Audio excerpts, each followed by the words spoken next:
Magandang araw mga bata! Para sa ating unang araw, high frequency words, katangian ng tauhan at pagsulat ng kabit-kabit, letrang B. Sino-sino ang mga nasa larawan?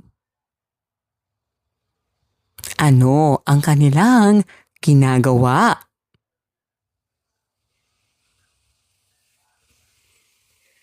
Ano-ano ang mga bagay na nasa larawan? Ano ang madalas ninyong ginagawa kasama ang inyong pamilya?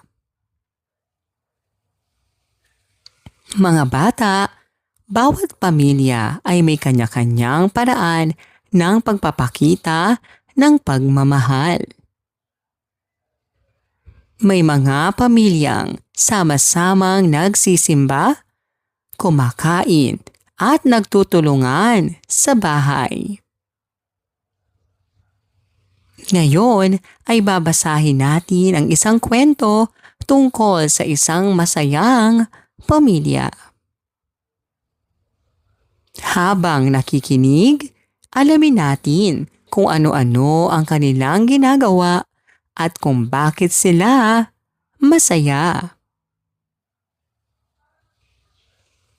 Ating pagtambalin.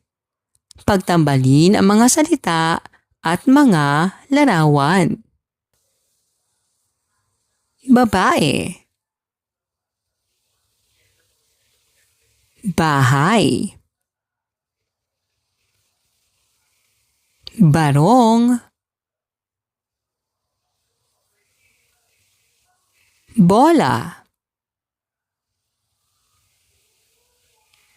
At baboy.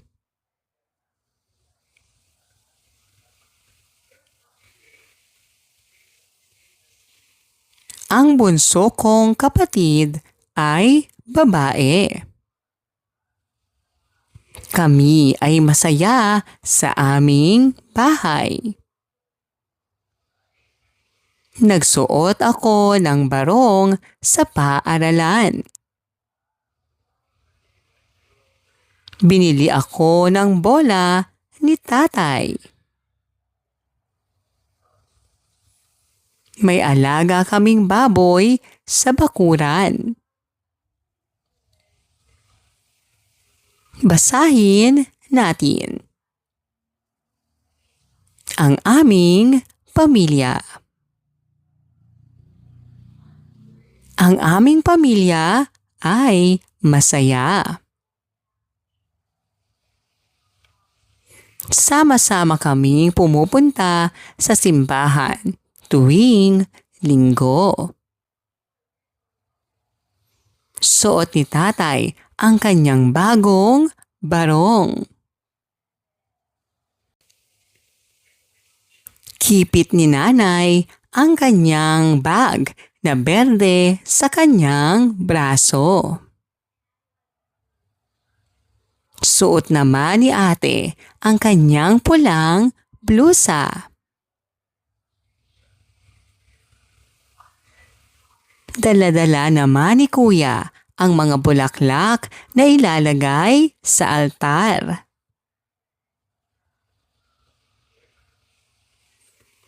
Taimtim kami nagdarasal sa simbahan at nakikiisa sa misa. Nakikinig kami sa sermon ng pari at nakikisali sa pag-awit.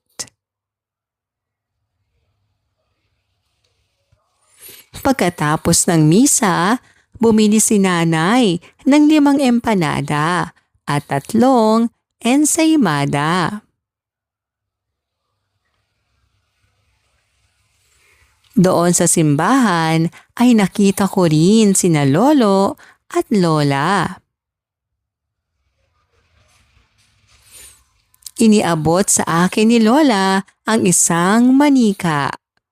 Nagpasalamat ako sa kanila.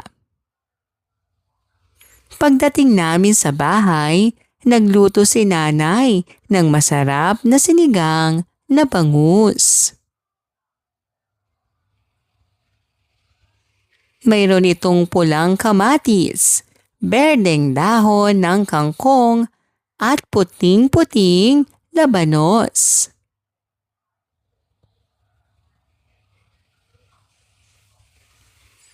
Tumutulong naman kay tatay sina ate at kuya sa pagpapakain ng aming 2 alagang baka, 10 baboy at 20 itik. Nang maluto na ang pagkain, tinulungan ko si nanay na ayusin ang aming hapagkainan.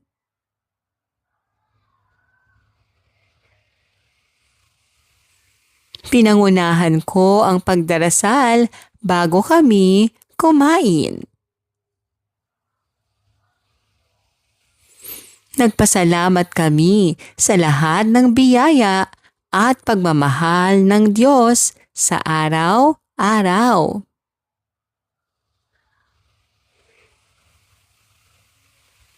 Matapos nito, sabay-sabay kaming kumain sa inihandang pagkain ni nanay.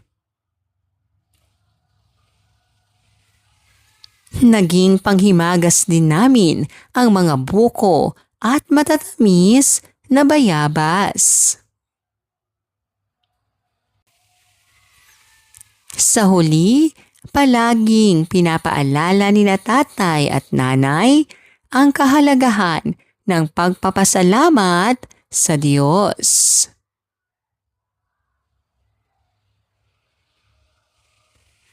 At paghingi ng gabay sa araw-araw. Sino-sino ang mga tauhan sa kwento? Saan nangyari ang kwento? Ano ang mahalagang pangyayari sa kwentong napakinggan? Ano kaya ang naramdaman ng pamilya matapos magsimba at manalangin? Kayo ba ay nananalangin araw-araw? Bakit? Ano ang nararamdaman ninyo habang kayo ay nananalangin? Ano ang dapat gawin kapag may humihingi ng tulong? Pagsunod-sunurin mo. Ayusin ang larawan ayon sa pagkakasunod-sunod nito sa kwento.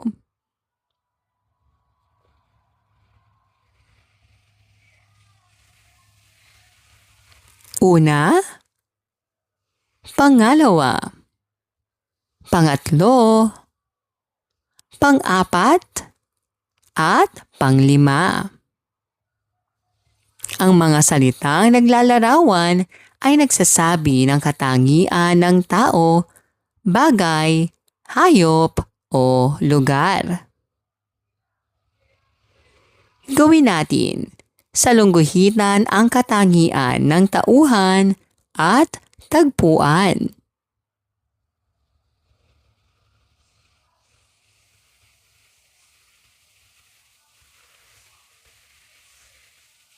Gawin natin, isulat sa paraang dikit-dikit.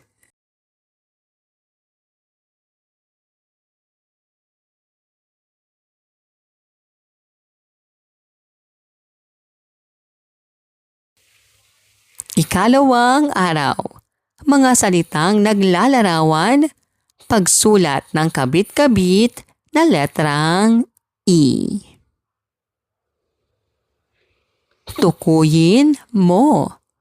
Tukuyin ang mga salitang naglalarawan sa pangungusap.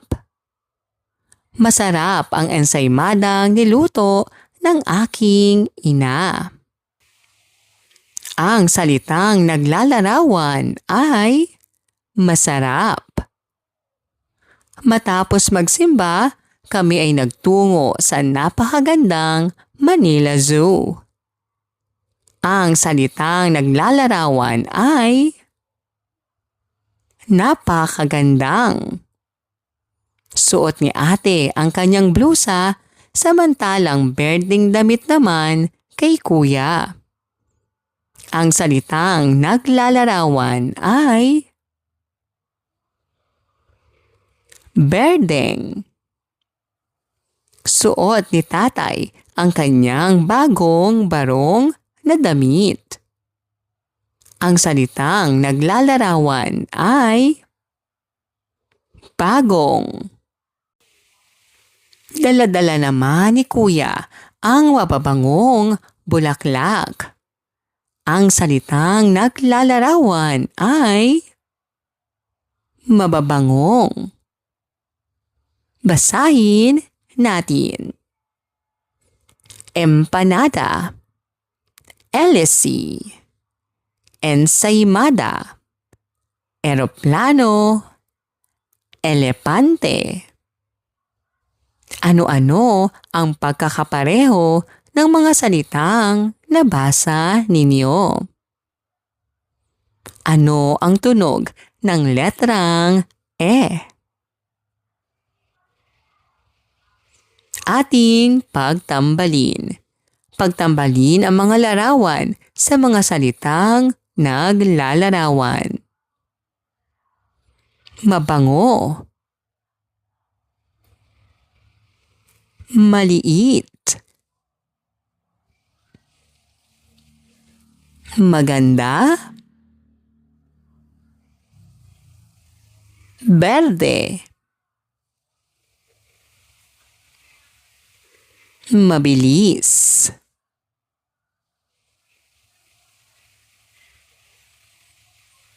Piliin ang naglalarawan. Tukuyin kung ano ang salitang naglalarawan sa pangungusap. Ang batang si Ed ay madasalin. Ang naglalarawan ay letrang A, madasalin. Ang ensaymada ay malinamnam. Ang salitang naglalarawan ay letrang C, malinamnam. 5. Ang empanada sa mesa. Ang salitang naglalarawan ay letrang C, 5. Ang LC ay kulay asul.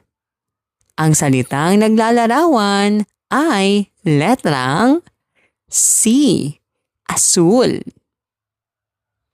Ang elepante ay malaki. Ang salitang naglalarawan ay letrang B, malaki. Ang mga salitang naglalarawan ay mga salitang ikinakabit sa tao, bagay, hayop, pangyayari, lugar, kilos, at iba pa.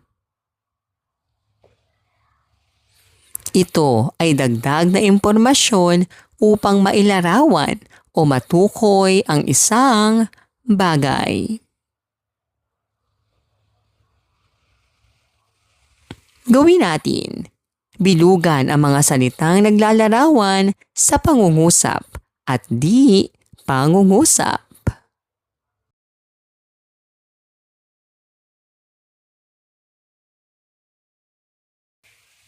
Gawin natin. Isulat sa paraang dikit-dikit.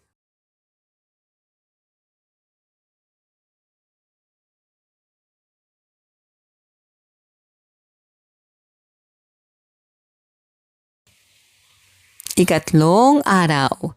Suliranin at solusyon. Salitang kilos.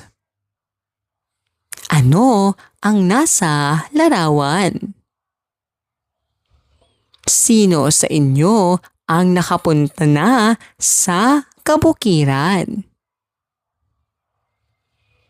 Ano-ano ang makikita rito? Mahalaga ba na mayroon tayong kabukiran? Bakit? Paano natin aalagaan ang natitirang bukid sa ating bayan? Ating pagtambalin. Pagtambalin ang mga larawan sa mga salita. Katuwang. Tumawa. Taimtim. Pagtatanim. Nagpasalamat. Basahin natin. Ang panalangin ni Lita. Sana'y umulan na upang madiligan ang aming mga pananim. Taimtim na panalangin ni Lita. Nakatira si Lita kasama ang kanyang pamilya sa bukid. Nagtatanim sila ng mga gulay at prutas upang kumita. Ngunit ilang buwan nang walang ulan kaya natutuyo ang kanilang mga pananim.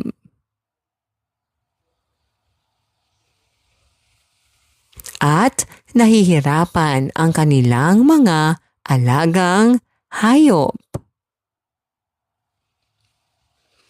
Araw-araw silang nananalangin na umulan. Isang hapon, dumilim ang kalangitan at bumuhos ang malakas na ulan.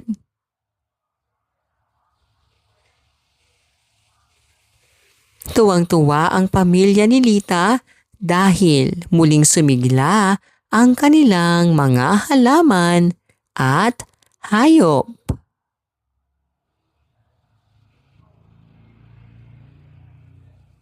Dahil sa masaganang ani, nakabili ang mga magulang ni Lita ng mga gamit na kailangan niya.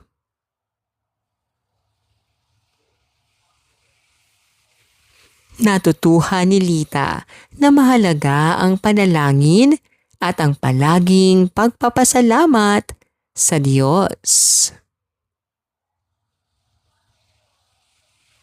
Sino-sino ang mga tauhan sa kwentong napakinggan? Saan nangyari ang kwento? Ano ang suliranin ng kanilang pamilya? Paano nila nasolusyonan ang suliranin? Kung kayo ang nasa kanilang kalagayan, gagawin ba ninyo ang kanilang ginawa? Ano-anong magagandang katangian ang masasalamin sa kwentong nabasa? Alin ang suliranin at solusyon? Sabihin kung ang pangungusap ay isang suliranin o solusyon. Maraming namamatay na halaman dahil sa tagtuyot sa aming lugar. Patuloy ang pagdadasal ng mga tao na umulan. Naglinis ng mga kanal ang mga tao para maiwasan ang pagbaha. Nauuhaw ang mga hayop. Nagtanim kami ng mga puno at halaman. Ang bawat kwento ay may suliranin at solusyon. Mahalagang malaman ito upang maunawaan ang kwento. Gawin natin. Gumuhit ng isang bagay na gagawin mo upang maiwasan ang pagbaha o tagtuyot sa inyong lugar.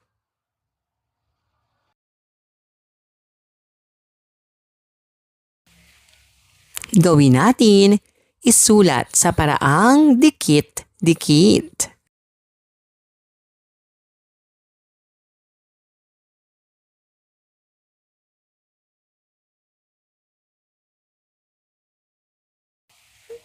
Ika-4 na araw. Mga salitang kilos, pangungusap at di pangungusap. Bumuo ng kilos. Bumuo ng simpleng pangungusap gamit ang mga salitang kilos. Nakapulot. Nakapulot ako ng laruan. Tinitinda. Ang juice ay tinitinda niya. Nagtanim. Siya ay nagtanim ng halaman. Kumain. Kumain ng damo ang kalabaw. Pinastol. Pinastol niya ang kabayo. Pangungusap o di pangungusap. Sabihin kung pangungusap o di pangungusap ang mga sumusunod. Ang kabayo ay tumakbo. Kumain ang kalabaw. Sinahog ang labanos sa sinigang. Dinala ni Lita. Tinasahan ang lapis. Ang pangungusap ay lipon ng mga salita na may buong diwa. Samantalang ang di pangungusap ay mga salita na walang buong kaisipan. Ating pagtambalin. Pagtambalin ang mga larawan sa mga salita. Lapis. Kalabaw. Labanos. Lita. Kabayo.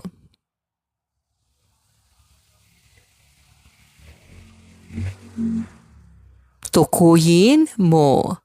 Tukuyin ang mga salitang kilos sa pangungusap. Si Lita ay kumuha ng kalabasa.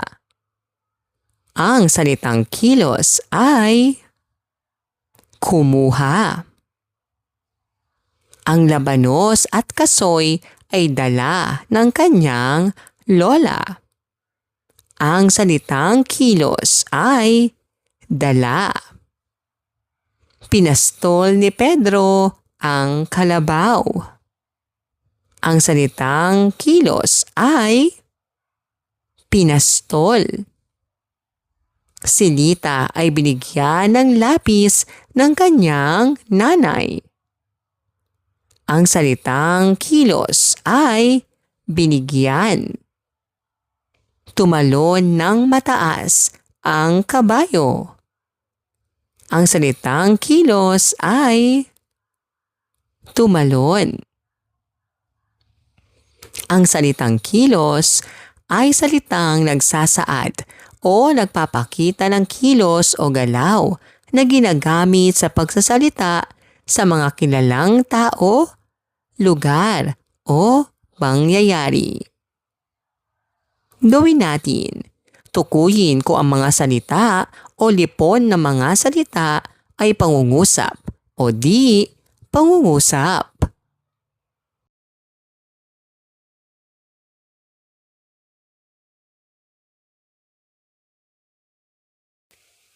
Gawin natin.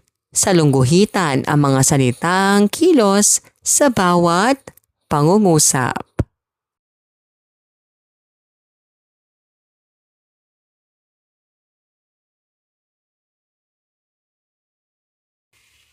Gawin natin.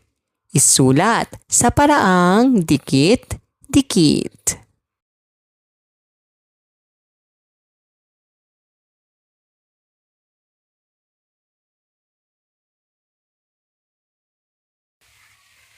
Maraming salamat po sa inyong panonood at pakikinig.